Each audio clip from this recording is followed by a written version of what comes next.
بسم اللہ الرحمن الرحیم۔ السلام علیکم۔ کیا آپ جانتے ہیں کہ شیطان کے پیشاب کے نتیجے میں شراب وجود میں آئی؟ علامہ مجلسی امام جعفر صادق سے نقل کرتے ہیں کہ خداوند تعالیٰ نے حضرت آدم کے ہمراہ 140 پھل اور میوہ جات جنت سے زمین پر بھیجے۔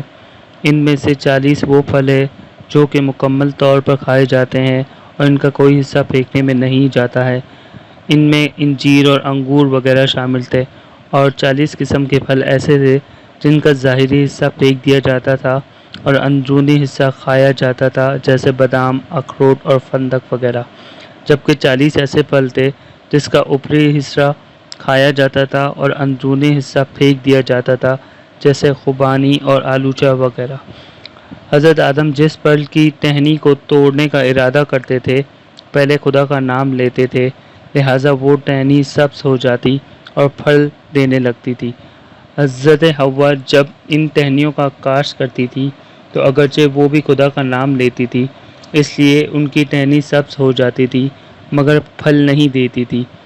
اگر آدم نے حوا کو تمام ٹہنیاں توڑ کر دی ہوتی تو آج روئے زمین پر کوئی بے ثمر درخت نہ ہوتا۔ حضرت آدم جس ٹہنی کی کاشت کرنا چاہتے تھے، شیطان کوئی مخالف نہ کرتا تھا، لیکن جب انگور اور خرما لگانے کا وقت آیا تو شیطان نے کہا، مجھے بھی شریک کرو اور ان درختوں سے مجھے بھی حصہ دو، ورنہ میں انہیں سرسبز نہ ہونے دوں گا۔ حضرت آدم نے فرمایا، صبر کرو، جبریل کو آنے دو، وہ ہم دونوں کے درمیان فیصلہ کریں گے۔ جب جناب جبریل علیہ السلام آئے تو جناب آدم علیہ السلام نے واقعہ کو نقل کیا تو جناب جبریل نے کہا کہ اسے ان دونوں درختوں میں حصہ دار بناؤ تاکہ تمہیں کوئی عذر نہ پہنچائے۔ حضرت آدم علیہ السلام نے فرمایا، ان درختوں کا 1/3 تمہارا، تو شیطان نے قبول نہ کیا۔ حضرت آدم نے فرمایا، آدھا تمہارا آدھا میرا ہوگا، تو پھر بھی شیطان راضی نہ ہوا اور کہا، اگر اس کا 2/3 مجھے دو گے تو مجھے اعتراض نہ ہوگا۔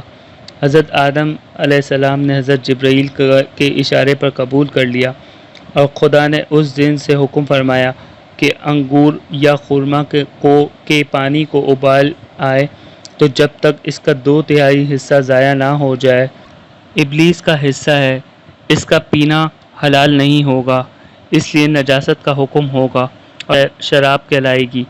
کیونکہ حصے دار بننے کے بعد شیطان نے ان کے پودوں کے پاس پیشاب کیا اور چلا گیا۔ اسی بنا پر جب انگور کے پانی کو شراب بناتے ہیں تو وہ بدبودار اور بدمزہ ہو جاتی ہے، کیونکہ اس میں شیطان کا پیشاب گرا ہوا ہوتا ہے۔ شراب کی حرمت صرف اس امت کے لیے نہیں بلکہ پچھلی تمام ادیان میں شراب حرام رہی ہے اور قیامت تک حرام رہے گی۔